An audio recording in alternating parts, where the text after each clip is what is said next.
दोस्तों यह एक बार की बात है कि जब साधु सुंदर सिंह जंगल से होकर जा रहे होते हैं, तभी कुछ डाकू होते हैं कि उसके जंगल में ही साधु सुंदर सिंह को घेर लेते हैं। साधु सुंदर सिंह को कुछ भी सूझ नहीं पड़ता है, तभी वह बोल उठता है कि मारना है तो मारो या छोड़ना है तो छोड़ दो। उसके इसी बात से डाकू लोग जो तलवार लिए हुए थे उस पर तलवार चलाने से झिझक गए और उससे कहा तुम्हारे पास जो भी हो वह हमें दे दो। और साधु सुंदर सिंह अपने पास जो भी रहता है वह उन डाकुओं को दे देता है, उसके पास जो भी झोला था वह दे देता है दोस्तों। और डाकू कुछ आगे ही बढ़ रहे होते हैं, तभी डाकू उसे रोकते हैं सुंदर सिंह को और वापस बुलाते हैं और उससे पूछते हैं कि तुम्हारा धर्म क्या है। तभी दोस्तों साधु सुंदर सिंह नए नियम में से लाचार और धनी व्यक्ति का उन तमाम डाकुओं को व्याख्या या दृष्टांत सुनाता है। साधु सुंदर सिंह के उस प्रचार से, उस संदेश से सारे डाकू भयातुर हो गए और साधु सुंदर सिंह ने उन डाकुओं से पूछा कि आप लोग इस कहानी के बारे में क्या सोचते हो। डाकुओं ने कहा कि बड़ा भय छा रहा है, एक छोटे पाप की इतनी बड़ी सजा है तो बड़े पापियों का क्या हाल हुआ होगा या क्या हाल होगा।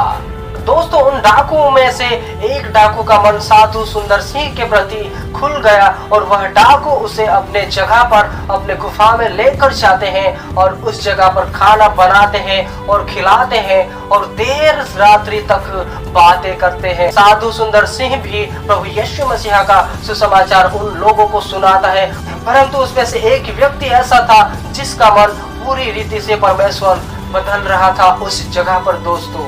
और बाद में साधु सुंदर सिंह और वह सो जाते हैं, परंतु दोस्तों सुबह को जल्दी जब रात्रि का ही समय था उस समय डाकू साधु सुंदर सिंह को उठाता है और एक ऐसे भयावह जगह पर लेकर जाता है कि जहां पर लाशों का ढेर होता है। और दोस्तों वह डाकू रोते हुए साधु सुंदर सिंह को बताता है कि यह मेरे पाप है, क्या यह क्षमा हो सकते हैं। साधु सुंदर सिंह का मन उसके प्रति दया से भर गया और उसने प्रभु यीशु मसीह का सुसमाचार उसे इस प्रकार सुनाया कि किस प्रकार यीशु मसीह इस दुनिया में पापियों का उद्धार करने के लिए आया। और उस डाकू को साधु सुंदर सिंह ने प्रभु यीशु मसीह का सुसमाचार इस प्रकार कई बातें की। उस डाकू को लेकर सुंदर सिंह लब्जा और सबको नामक जगह पर लेकर गए और दोस्तों उस जगह पर एक कलीसिया का उसे सदस्य बना दिया। और दोस्तों वह डाकू विश्वास करके बपतिस्मा लेकर उसका हृदय परिवर्तन हो चुका था और प्रभु यीशु मसीह में वो बढ़ता चला जा रहा था दोस्तों एक बार जब साधु सुंदर सिंह हरिद्वार की ओर जाते हैं, तभी उसे एक साधु होता है, वह कीलों के बिछवाने पर लेटा हुआ उसे मिलता है। उसे देखकर साधु सुंदर सिंह रुक गए और उससे बातें करने लगे कि आपके इस प्रकार करने का क्या अभिप्राय है या आपको ऐसा करने से क्या लाभ प्राप्त होता है।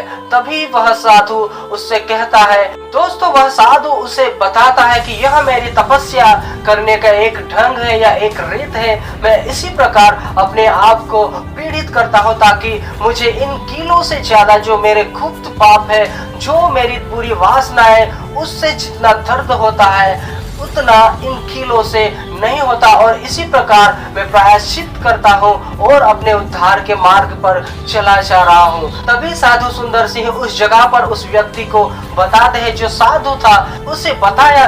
तभी साधु सुंदर सिंह ने उस व्यक्ति से बातें की। तभी साधु सुंदर सिंह ने उसे बताया कि आपको ऐसा करते हुए कितना समय हो गया और आपको इससे क्या लाभ प्राप्त हुआ। तभी उस व्यक्ति, उस साधु ने उसे बताया कि करीब मुझे 1.5 साल ऐसा करते हुए हुआ है, परंतु मुझे अभी भी लक्ष्य की प्राप्ति नहीं हुई है और मुझे ऐसा लगता है कि इतनी जल्दी मुक्ति नहीं मिल सकती, इसके लिए मुझे कई जन्मों का इंतजार करना पड़ेगा। दोस्तों तभी सुंदर सिंह उस जगह पर उस व्यक्ति को कहते हैं कि अगर इस जन्म में भी मुक्ति अगर नहीं प्राप्त होती है तो आने वाले समय या आने वाले जन्मों का हम किस प्रकार भरोसा करें कि हमें आने वाले समयों में मुक्ति मिल सकती है। और साधु सुंदर सिंह ने उस जगह पर प्रभु यीशु मसीह का संदेश दिया। यूहन्ना की किताब 1:29 की तरह कि किस प्रकार प्रभु यीशु मसीह ने हमारे लिए सब कुछ पूरा करके हम मनुष्य को स्वतंत्र किया। दोस्तों, इस बात से वह साधु कुछ नहीं बोला, परंतु वह रुक गया। परंतु यह जरूर उसने कहा कि मैं नहीं मान सकता कि मुक्ति इतनी जल्दी मिल सकती है या मुक्ति के लिए कुछ भी प्रयास ना कर रहा हो।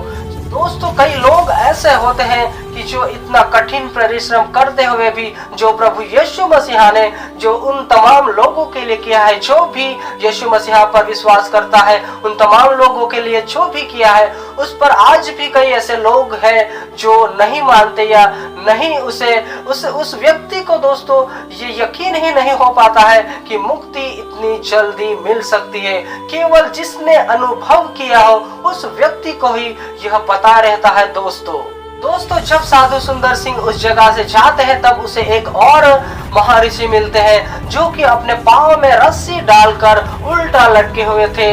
उस समय तो साधु सुंदर सिंह उस जगह से चले जाते हैं, परंतु दोस्तों जब वापस आते हैं, जब वह महर्षि आराम कर रहा था, विश्राम कर रहा था, तब उससे भी बातें करते हैं कि आपका ऐसा करने का क्या अभिप्राय है, आपको ऐसा करने के लिए क्या ऐसा लाभ प्राप्त होता है। तभी वह साधु सुंदर सिंह के साथ बातें करता है कि मैं यह बात बताना तो नहीं चाहता, परंतु आप एक साधु हैं इसलिए मैं आपको बताता हूँ। परंतु मुझे यह नहीं समझ में आ रहा है, वह साधु कहता है कि मुझे ऐसा उल्टा देख लोग हैरान क्यों रहते हैं। क्या हमारे सिरजनहार ने हमें माता के गर्भ में उल्टा नहीं लटकाया था? मैं इसलिए यह ऐसी तपस्या या ऐसा करता हूँ कि हम संसार की मोह माया में हमारे पापों में फंसकर उल्टे लटक चुके हैं। मैं यह संदेश देने का प्रयास करता हूँ लोगों को। और दोस्तों, उस जगह पर भी साधु सुंदर सिंह प्रभु यीशु मसीह का सुसमाचार उस जगह पर भी सुनाता है। दोस्तों इस मैसेज में इतना ही। हम आने वाले मैसेज में साधु सुंदर सिंह के रहस्यमय बातों को और भी जानेंगे। जैसे कि साधु सुंदर सिंह कैलाश पर्वत के महर्षि से मिलते हैं, उसके साथ अलौकिक बातें करते हैं, उन तमाम बातों के बारे में और भी बातों के बारे में दोस्तों हम जानने का प्रयास करेंगे। तो मैसेज के अंत में आपको बहुत ही धन्यवाद देना चाहता हूँ, क्योंकि दोस्तों आपने मुझे इस चैनल पर सपोर्ट किया, क्योंकि यह दूसरा चैनल है। हमारा पहला चैनल YouTube पर से डिलीट हो गया है और आपने हमें इस चैनल पर भी सपोर्ट किया, उसके लिए मैं आपको बहुत बहुत धन्यवाद देता हूँ। दोस्तों अगर आपने अभी तक चैनल को सब्सक्राइब नहीं किया है तो जरूर से कीजिएगा, क्योंकि आपका एक सब्सक्राइब और एक लाइक मुझे और भी ऐसे मैसेज को बनाने के लिए प्रोत्साहन देता है। दोस्तों सबको जय मसीह की।